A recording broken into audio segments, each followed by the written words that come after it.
స్పీడ్గా లేడు అనేటువంటిది కూడా ఒక చర్చ. ఓకే, ఆ విషయం కూడా మాట్లాడదాం. ఇంకొక బ్రేకింగ్ ఈరోజు మీరు వినే ఉంటారేమో, ఉదయం నుంచి అవుతున్నది, మధ్యాహ్నం నుంచి ఇంకా వైరల్ అవుతున్నది. తెలుగుదేశం పార్టీలో జరిగిన అంశం, సిస్కో టీంలో రవీంద్రారెడ్డి ఉండడం, అది మంత్రి లోకేష్ పేసి చాలా ఆగ్రహాన్ని వ్యక్తం చేస్తున్నది. సిస్కో తరపున లోకేష్తో భేటీకి హాజరైన ఇప్పాల రవీందర్ రెడ్డి, ఈ పేరు చెప్తే మీకు ఎవరో తెలియని వాళ్ళు ఏమి ఉండరేమో, తెలుగుదేశం పార్టీ వాళ్ళు. సో వాళ్ళు లోకేష్ గారిని కలడం, లోకేష్ గారు ఈ సిస్కో టీంలో అతను ఉండడం, ఏం జరుగుతుందండి?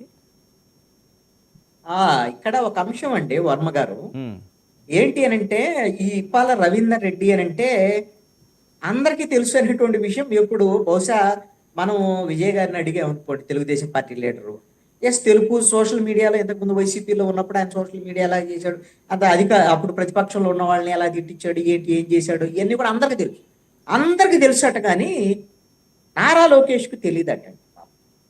నారా లోకేష్ వెనకాల ఉండేటువంటి వాళ్ళ మంత్రివర్గానికి సంబంధించినటువంటి వాళ్ళ ఆఫీసులో ఉండేటువంటి ఓఎస్డీకి కానీ మిగతా వాళ్ళకి తెలియదటండి.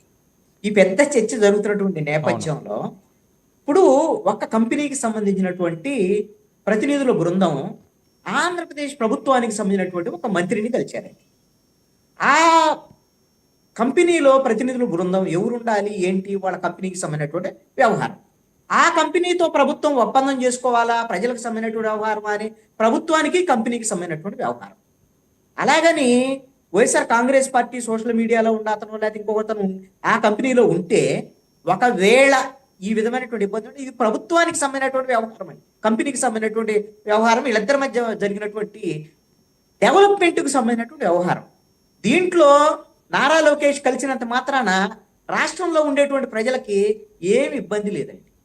సమస్య అంతా ఎవరికి ఇబ్బంది? తెలుగుదేశం పార్టీ కార్యకర్తలు, తెలుగు తమ్ముళ్ళకి, తెలుగు మహిళలకి వచ్చిన ఇబ్బంది, లేకపోతే వైఎస్ఆర్ ఇప్పుడు కూటమిలో ఉన్న జనసేన వాళ్ళకి వచ్చిన ఇబ్బంది ఉన్నట్టు. ఎందుకంటే ఆయన అధికారంలో ఉన్నప్పుడు అలా వ్యవహరించాడు, ఇలా వ్యవహరించాడు. ఇవన్నీ పోనీ ఆ జాగ్రత్త తీసుకోవాల్సింది ఎవరు? మంత్రిగా ఉన్నటువంటి నారా లోకేష్ తీసుకోవాలి. వచ్చిన తర్వాత ఏం చేశాడు?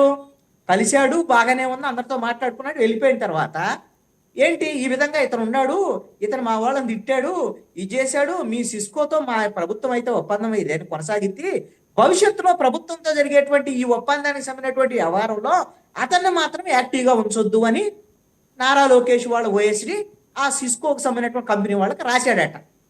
ఇప్పుడు దీంట్లో ఉపశమనం కలిగించేటువంటి వ్యవహారం ఏంది? నాయకులు రంగంలోకి దిగారు, తెలుగుదేశం నాయకులు దిగేసి, ఏమంటే అందరూ వైఎస్ఆర్ కాంగ్రెస్ పార్టీలో ఉన్న వాళ్ళందరూ మనకు తెలిసినట్టుగా నారా లోకేష్కి తెలుస్తారండి? తెలీదు, తెలియకుండా వచ్చాడు అతను. అంటే మీకు అసలు తెలుసో లేదు, నాకైతే తెలియదు, నాకున్న నా అవగాహన మేరకు చెప్తానండి. ఒక మంత్రిని కానీ ప్రభుత్వానికి సంబంధించినటువంటి ప్రభుత్వంలో ఉండేటువంటి వాళ్ళని కలవటానికి వచ్చేటువంటి ప్రతి ప్రతినిధి, అతనికి నేపథ్యము, ఎవరు వస్తున్నారు, సిస్కో టీంలో ఎవరు ఉంటారు, అన్ని పేర్లు, వాళ్ళ నేపథ్యం అన్ని చూసిన తర్వాతే మంత్రులు రాణిస్తారు. అంతే ఉంటుంది తప్ప ఇంకోటి కానే కాదు.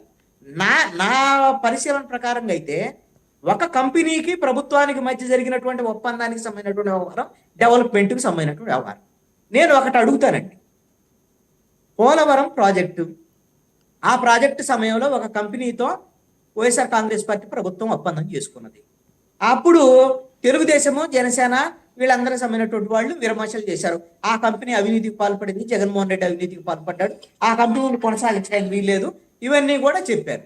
అయిపోయింది, కూటమి అధికారంలోకి వచ్చింది, మళ్ళీ ఆ కంపెనీతోనే వీళ్ళు కూడా ఒప్పందం చేసుకున్నారు, ఈ ప్రభుత్వం కూడా ఒప్పందం చేసుకున్నారు. ఓకే, మరి అప్పుడు ఓకేనా అండి? ఆ కంపెనీ వాళ్ళతో ఒప్పందం చేసుకోవటం ఓకేనా? అది ఏమి ఇబ్బంది లేదా? ఆదాని దగ్గర నుంచి జగన్మోహన్ రెడ్డి డబ్బులు దొబ్బేశాడు, 1740 కోట్లని అల్లరాళ్ళ కేసులు పెట్టారు, దాని మీద కేసులు వేశారు, గందరగోళం చేశారు. మళ్ళీ ఆదాని వచ్చాడు, ఆ విధమైనటువంటి ఒప్పందాన్ని రద్దు చేసుకోలేదు ఈ కూటమి ప్రభుత్వం, ఆదానితో అదనపు ఒప్పందాలు చేసుకున్నారు. మరి ఇప్పుడు ఆదానితో ఓకేనండి?